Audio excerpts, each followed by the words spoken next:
Joe Biden is inching closer towards victory in the U.S. presidential election. The Democratic candidate is gaining momentum in the handful of states that decide the outcome. Simon Marks will be joining us a little later with the latest from Washington, D.C. But first, a look at where things stand.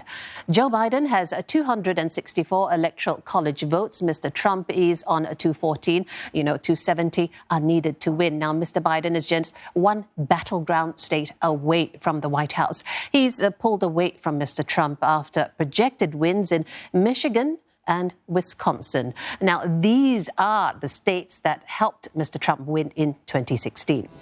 Now, the latest state to go to the Biden camp, Arizona, although the Trump campaign insists it's still in play. Results are still to come in Pennsylvania, Georgia, North Carolina, Nevada, and Alaska.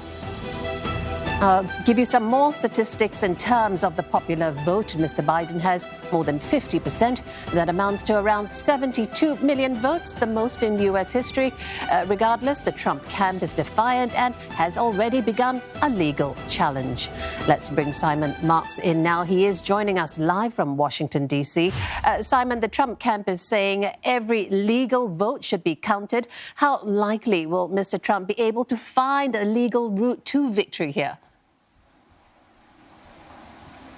Well, it depends on the definition of legal vote, doesn't it? The Trump campaign is arguing that vote counting needs to stop in places like Pennsylvania and some of these other key battlegrounds, asserting that many of these votes, they say, were cast fraudulently. President Trump yesterday referring to postal votes as mail-in ballot dumps, but they haven't provided any evidence to back up those claims, and certainly the courts so far have not tended to side with the Trump campaign when previously they have attempted to raise objections about the validity and legality of postal votes. At the moment, it's a little bit like playing a game of swing state roulette. It's hard to know exactly at what point Joe Biden might be in a position to declare victory. If Nevada were to go his way, if Georgia were to go his way in the next few hours, that might provide him with the groundwork to come out and declare victory. But there are two separate tallies of the Electoral College out there. There's the one that we're using,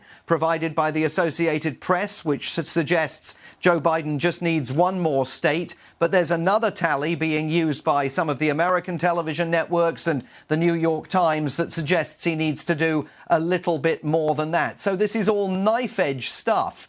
And those popular vote totals, Jill, that you referred to there, 72 million votes for Donald Trump, but 68.5 million votes for Joe Biden, but 68.5 million votes for Donald Trump. I mean, that's an extraordinary result for the president. It's not what Democrats saw coming, and it raises questions about whether, even if he loses the keys to the White House, Donald Trump's impact on popular culture here and his presence politically in society is simply going to disappear. I think that's a very open question.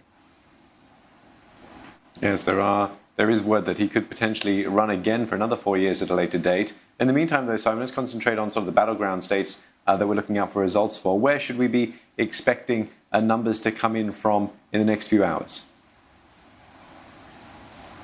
Well, in the next few hours, Nevada. All eyes are going to be on Nevada. We think in about 3 hours' time, we should be getting fresh totals from there. Georgia is reporting results in an ongoing fashion. Pennsylvania has been doing the same. In Pennsylvania, Joe Biden, as in Georgia, Joe Biden was making up ground and very much reducing Donald Trump's lead in the numbers. Every possibility that continues to turn around as those postal votes in Pennsylvania are counted, and Georgia, because they appear to be pretty heavily tilted in Joe Biden's direction.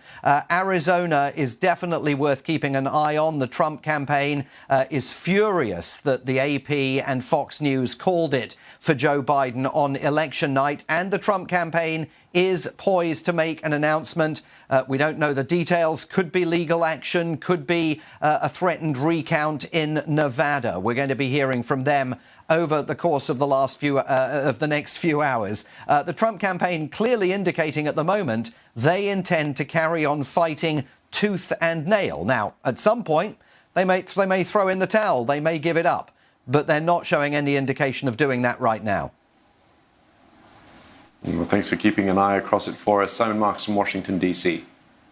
Now, Asian leaders say they are ready to work with whoever enters the White House next.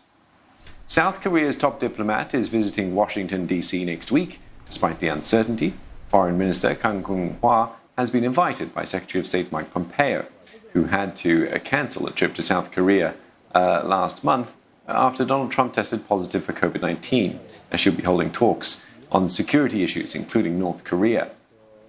New Zealand Prime Minister Jacinda Ardern says she will work with whomever becomes the next president, but she noted that this means letting every vote be counted first.